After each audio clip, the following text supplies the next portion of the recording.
लौह एक ऐसी धातु जिसने मानव जीवन में गति लाने में सर्वाधिक योगदान दिया।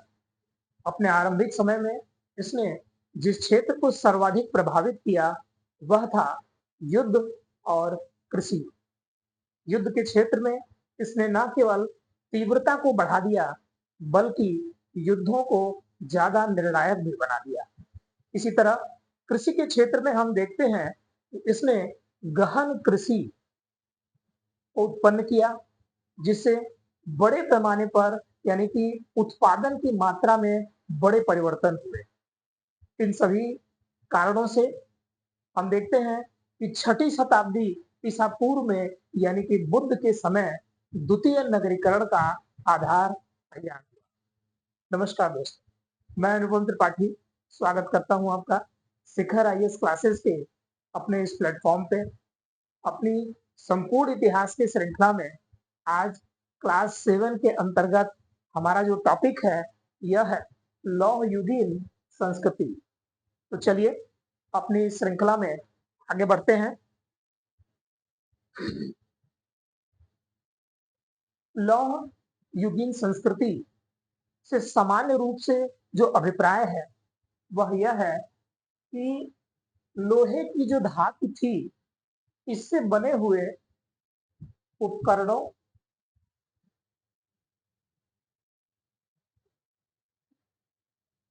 शस्त्रों और औजारों आदि का प्रयोग करना। यानी कि जैसा कि इससे पीछे भी हम देखते आए हैं कि पाषाण कालीन संस्कृति से मतलब कि पाषाण के उपकरणों पर आधारित संस्कृति, ताम्र पाषाण संस्कृति का मतलब कि तांबे और पाषाण के उपकरणों के प्रयोग पर आधारित संस्कृति। इसी तरह से लौह युगीन संस्कृति से अभिप्राय अर्थ यह होगा कि लोहे से बने हुए उपकरणों, शस्त्रों और औजारों के प्रयोग पर आधारित संस्कृति। लोहे की शब्द को लेकर के जो चर्चा है ये हम देखते हैं कि अथर्ववेद में इसके लिए दो शब्दों का प्रयोग किया गया, एक लोहायस और दूसरा श्यामयस। इसके संदर्भ में एक बात स्पष्ट रहे कि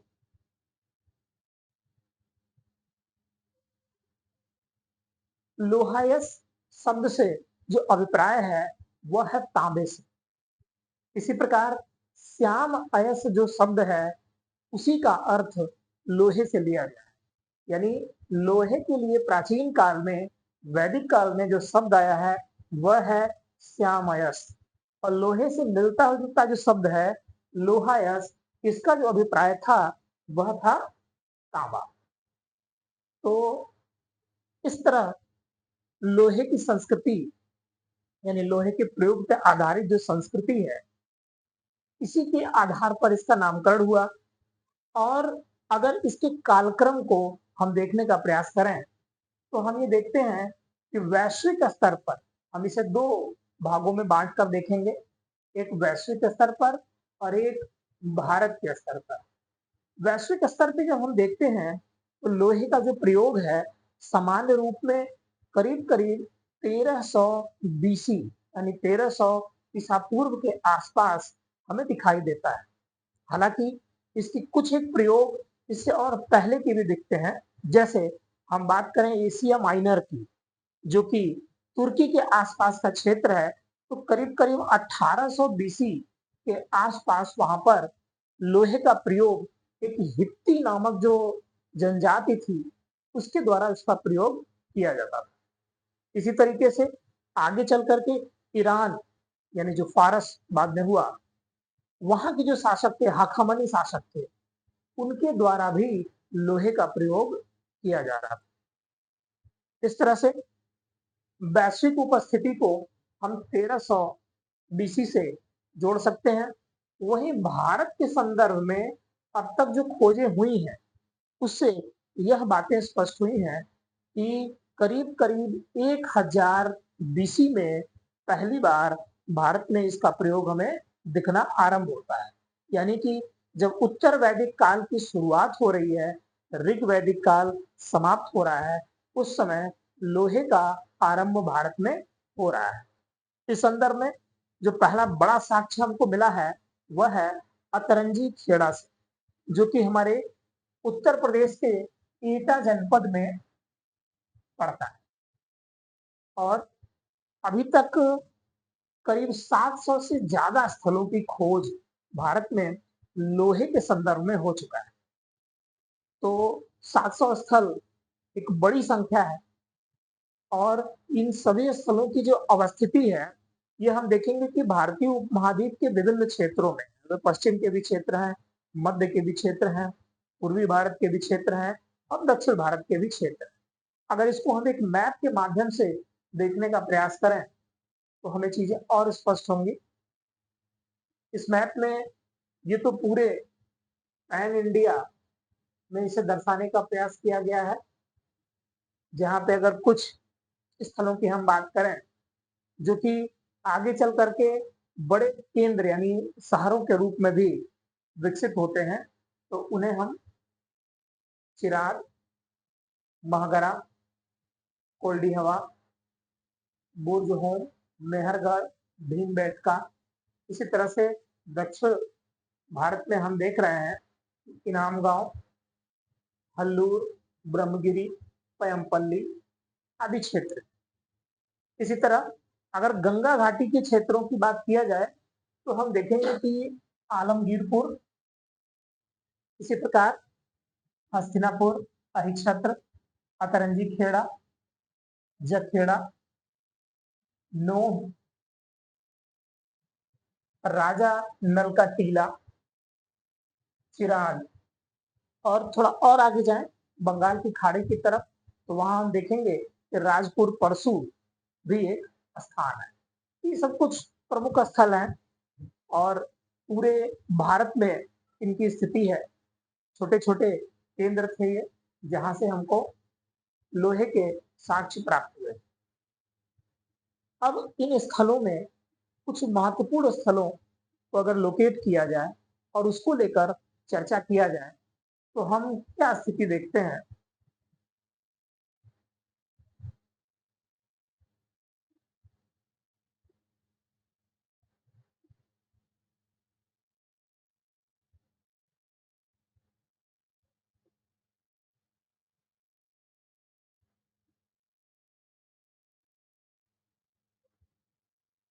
सबसे पहले हम उत्तर भारत में स्थलों को देखने का प्रयास करें, जिनमें उत्तर भारत के जो प्रमुख केंद्र हैं वे अतरंजी खेड़ा, आलमगीरपुर, अहिछत्र और हस्तिनापुर हस्तिनापुर है।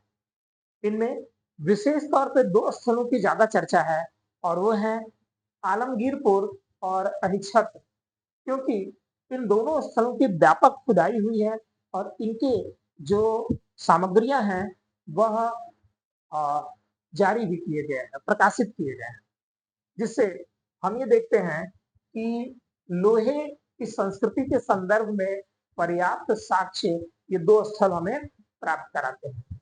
इन दो स्थलों पर एक और विशेषता हमें प्राप्त होती है कि यह पीजीडब्ल्यू संस्कृति से भी जुड़ जाते हैं, अर्थात जो पेंटेड ग्रे वेयर कल्चर था, जो कि लौ संस्कृति से जुड़ा हुआ है, उत्तर वैदिक काल से जुड़ा हुआ है और उसका जो कालक्रम है वो करीब करीब 8वीं से 9वीं सदी के आसपास का है। तो ये दोनों बातें एक दूसरे को थोड़ा सा आ, समय के संदर्भ में पुष्ट करती हैं कि पीजीडब्ल्यू संस्कृति का समय भी हम ये मानते हैं कि उत्तर वैदिक के समय 8वीं 9वीं के आसपास में था। और जो यहाँ से हमको साक्ष्य मिल रहे हैं उसके साथ में पीजीडब्ल्यू के भी साक्ष्य मिल रहे हैं, तो दोनों का जो समय है वह एक दूसरे को पुष्ट कर रहा है, प्रमाणित कर रहा है। ऐसे में एक महत्वपूर्ण आर्कियोलॉजिकल एविडेंस ये बन जाता है। इसी तरह से अगर हम पूर्वी भारत की बात करें तो हम देखते हैं कि पांडु राजा ढीवी, महिषदल, सोनपुर, चिराग, सोहगौरा की जो स्थल हैं यह महत्वपूर्ण केंद्र के रूप में हमारे सामने आते हैं। इसी तरह से इन स्थलों से काले व लाल मृदभांड भी प्राप्त हुए। काले व लाल मृदभांड के भी साक्ष्य प्राप्त हुए। इसी प्रकार अगर मध्य भारत की बात किया जाए तो मालवा और राजस्थान का जो पूरा क्षेत्र है, इन क्षेत्रों में जो महत्वपूर्ण स्थल हैं वे हैं एरड़ और नागदा के। हालांकि इनकी चर्चा पहले भी हुई थी ताम्रपाषाण काल के संदर्भ में, लेकिन यहाँ पर हम देखते हैं कि ताम्रपाषाण के पश्चात यहीं से हमें जो लौह युगीन संस्कृति है इसके भी साक्ष्य प्राप्त होते हैं। इसी तरह से अगर अब हम दक्षिण भारत के स्थलों की चर्चा करें तो प्रदेश के स्तर पे हम देखेंगे कि आंध्र प्रदेश, कर्नाटका, केरला, तमिलनाडु, इन सभी स्थानों से हमें स्थल प्राप्त हुए हैं, जिनमें ब्रह्मगिरी, मस्की, पुदुकोट्टे, चिंगलपुट, सानूर और हल्लूर जैसे स्थल इंपॉर्टेंट। इन स्थलों में अगर हल्लूर की चर्चा किया जाए तो हल्लूर की एक विशेषता यह है कि यह दर्शा रहा है कि नवपाषाण काल से लेकर के महापाषाण काल के बीच का जो कालक्रम है वह एक क्रमिक रूप में हमको तथ्य उपस्थित करा रहा है। यानी कि हल्लूर से हमको नवपाषाण के भी साक्ष्य मिल रहे हैं, हल्लूर से हमको लौह संस्कृति के भी साक्ष्य मिल रहे हैं और हल्लूर से हमको महापाषाणकालीन संस्कृति के भी साक्ष्य मिल रहे हैं। यानी एक क्रमिक परिवर्तन वहां हमको दिख रहा है।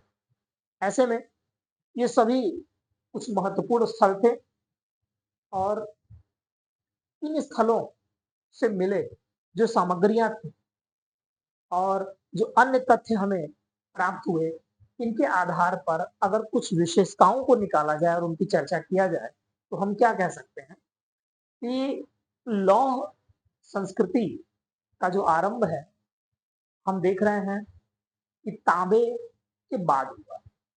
तांबे के बाद ही नहीं, कांसे के भी बाद हुआ। यानी कि अगर एक क्रम हम बनाएं तो सबसे पहले हमने देखा कि पाषाण संस्कृति है, पाषाण संस्कृति के बाद तकनीकी रूप में अगर हम बात करें तो ताम्र पाषाण संस्कृति है। फिर हमने देखा कांस्य युगीन संस्कृति है,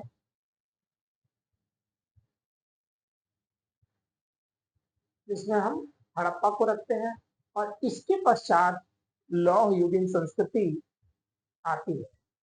यानी कि जो धातुओं की खोज का क्रम तांबे से शुरू हुआ था, फिर कांसे में बदला और अब लोहे में परिवर्तित हो गया था।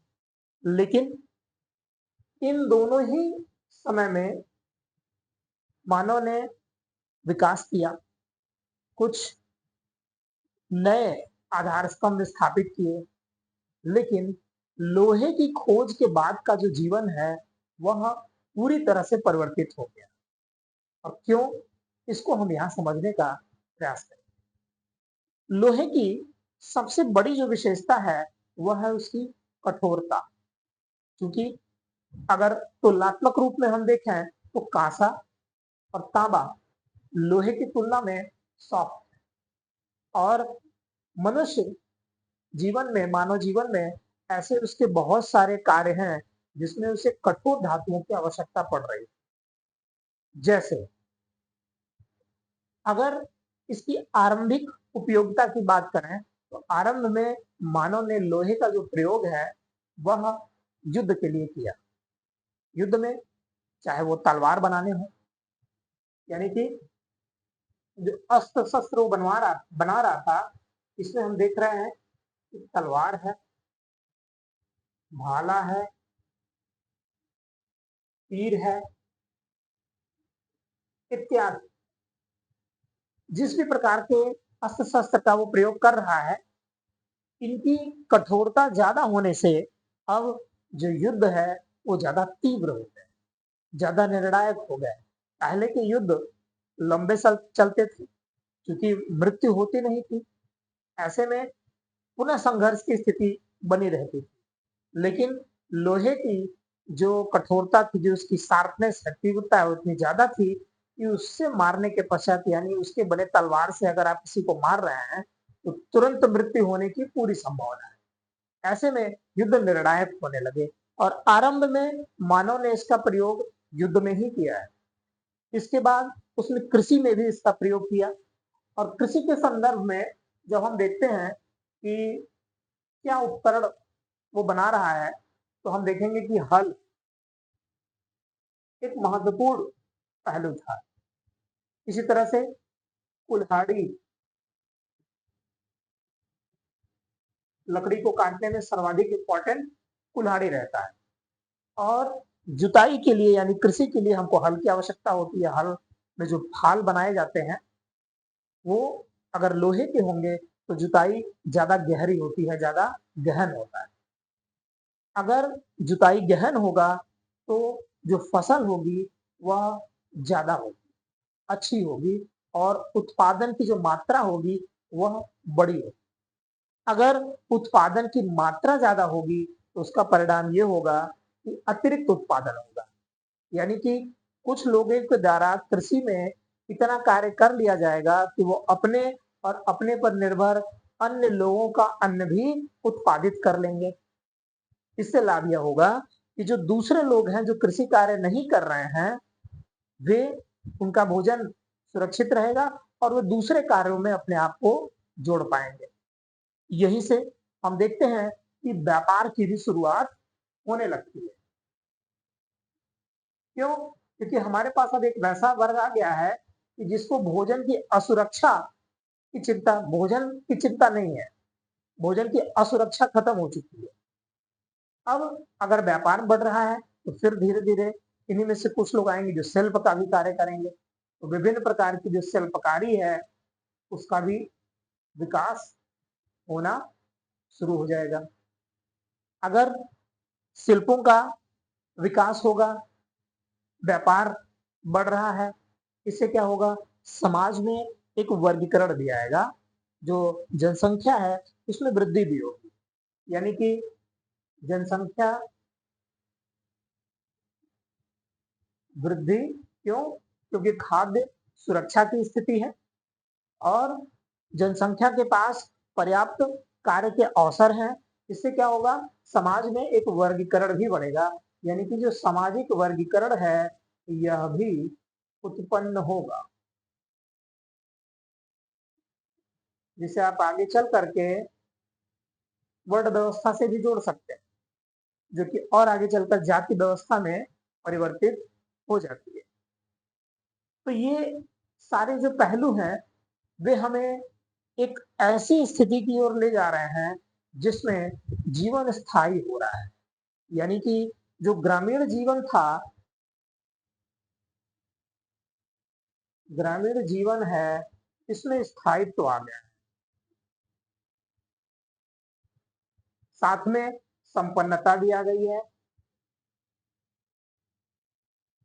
संपन्नता खाद्य सुरक्षा से जोड़ करके व्यापार में विभिन्न प्रकार की जो वस्तुएं हैं जिनका व्यापार हो रहा है उससे हमारी जरूरतें भी पूरी हो रही हैं और व्यापार से हमें लाभ भी हो रहा है। विभिन्न प्रकार के जो सेल्फ किए जा रहे हैं उनसे भी लाभ हो रहा है। ऐसी परिस्थिति में एक ऐसा भौतिक वातावरण तैयार हुआ जिसने छठी शताब्दी ईसा पूर्व में द्वितीय नगरीकरण की नींव रख दी। यानी कि द्वितीय नगरीकरण, मैं यहाँ पर द्वितीय शब्द का प्रयोग कर रहा हूं क्योंकि जो प्रथम नगरीकरण है वह हम सैंधव सभ्यता के अंतर्गत मानते हैं, इसलिए यहाँ पर द्वितीय नगरीकरण शब्द का प्रयोग किया जा रहा है। इस द्वितीय नगरीकरण का जो आधार है वो इन परिस्थितियों में लोहे के द्वारा निर्मित किया गया था और बड़े शहरों यानी कि महाजनपद का उदय इसी समय पर हो गया। जो महाजनपद काल है यानी कि जिसमें कि आप गणराज्य भी पाएंगे और राज्य भी पाएंगे। गणराज्य व्यवस्था भी है, राजतंत्रात्मक व्यवस्था भी है, जैसे अंग, मगध, काशी, कौशल, वज्जी, मल्ल, चेद, वत्स इत्यादि। ये सब क्या है, राजतंत्रात्मक प्रणालियां यहाँ पर थी। कपिलवस्तु के शाक्य थे, वैशाली था, यहाँ पर गणराज्य व्यवस्था स्थापित थी। तो इन सभी का जो आधार है वो इन परिस्थितियों में निर्मित हुआ था। यानी कि हम कह सकते हैं कि लोहे ने जो भौतिक विकास की स्थिति है उसका जो आधार है वह निर्मित कर दिया, और यह क्रम यही नहीं रुका है, यह क्रम आज तक जारी है। बाद में जब 19वीं शताब्दी में हम देखते हैं कि औद्योगिक क्रांति होती है, वहां भी जो मशीनों का प्रयोग किया जाता है उसमें लोहे की प्रमुख भूमिका है।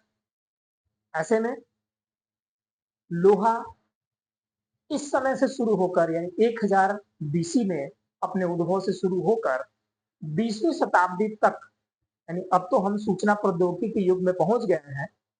तो ऐसे में हम देख रहे हैं कि आज जो एआई है, जनरेटिव इंटेलिजेंस है, इन तरह की चीजों का महत्व बहुत ज्यादा बढ़ गया है, जिसमें कि विविध प्रकार की जो धातुएं हैं, सिलिकॉन वगैरह, उनका प्रयोग किया जा रहा है। लेकिन इससे पहले का जो युग था, औद्योगिकरण का युग था, वहां तक लोहे की भूमिका ने बहुत बड़ी भूमिका अदा किया था मानव के विकास। तो आज इस वीडियो में इतना ही।